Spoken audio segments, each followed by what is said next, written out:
শুরু করিতেছি মহান আল্লাহর নামে, যিনি পরম করুণাময় এবং অত্যন্ত দয়ালু। আমার গর্ত আমিই ভরাট করব, এই জন্য সবার দিকে তাকাই থাকবো না। আমি এমপি হওয়ার পর আমার যতগুলা রাস্তা আছে সবগুলা রাস্তা দেখা যাচ্ছে যে প্রথম সপ্তাহে ছোট গর্ত হয়, পরে কয়েক সপ্তাহ সময়ের ভিতরে অনেক বড় গর্ত রাস্তা চলাচলের জন্য অনুপযোগী হয়ে যায়।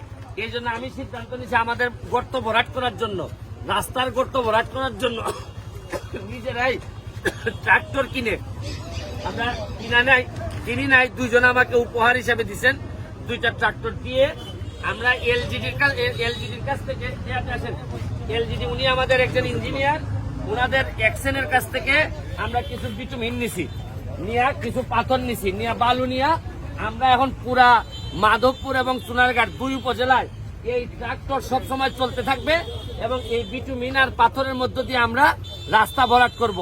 আমার একটা বিশ্বাস যে শুনেন, কাশি যদি ঠিক মতো আপনি চিকিৎসা না করেন তাহলে এই কাশি কিন্তু হাঁপানিতে রূপান্তরিত হয়। রাস্তার ক্ষেত্রেও গর্ত ভরাট যদি আপনি না করেন তখন পরবর্তীতে এই গর্তের কারণে রাস্তা পুরোপুরি নষ্ট হয়ে যায়। আপনাদেরকে দেখাচ্ছি যে কি কি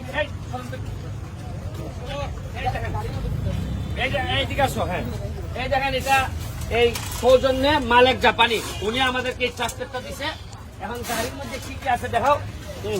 এই যে এই গাড়িটার মধ্যে থাকবে, এই যে সামনে এই যে দেখেন, এটা হচ্ছে পাথর আছে আর বিটুমিনেরটা কই দেখি, এখানে গ্রামে আছে, আরে আমার কাজ শেষ করে দিতে অনেক বড়।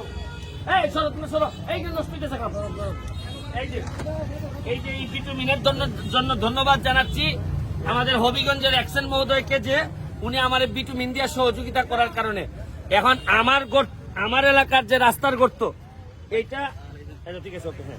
এইটা তো হবিগঞ্জের জেলাতে থেকে অনেক অফিসাররা জানেন না কখন গর্তগুলা হচ্ছে। এই জন্য আমরা দেখায় যদি 2-3 জন কাজের লোক দিয়ে যদি এটা করাইতে পারি তাহলে কিন্তু আর কোনো সমস্যা হয় না। এই জন্য আমার এই ধারণাটা যদি আপনাদের ভালো লেগে থাকে, সব এলাকায় আপনারা এটা ব্যবহার করতে পারেন। কারণ মেনটেনেন্সের জন্য যে পরিমাণ টাকা খরচ হয়, আসলে প্রপার মেনটেনেন্স শেষ পর্যন্ত হয় না। বিভিন্ন দুর্নীতি, চুরি চামারির কারণে শেষ পর্যন্ত আর কিছুই করা যায় না। তাই আমি বলছি যে এই প্রজেক্টটা হাতে নিয়ে দেখেন, আপনার এলাকাটারে আপনি সেভ করতে পারবেন। আজকের মতো বিদায় নিচ্ছি। তুমি একটু দেখাই নাও যে এই উদ্যোগটা ট্রাক্টরের মাধ্যমে জনস্বার্থে এই ট্রাক্টরগুলা নিয়োজিত, এরা জনস্বার্থে কাজ করে যাবে। ভালো থাকবেন, সুস্থ থাকবেন। আর আছে নিয়ে আমার এই যে ইঞ্জিনিয়ার সাহেবের কাছে একটু ইন্টারভিউ নিয়ে নাও, একটু 1 মিনিট একটা ইন্টারভিউ নিয়ে নাও। এলজিডি সারা বছরই এমএমটির কার্যক্রম করে থাকে, কিন্তু আমাদের ডিস্ট্রিক্ট লেভেলে একটা থোক বরাদ্দ আসে, সেটা ডিস্ট্রিক্টের এক্সটেনশন যতগুলো উপজেলা আছে উপজেলার এমএমটির একটা লিস্ট করে যে কিভাবে সেটা সমবন্টন ভাবে করে, জরুরিভাবে করে।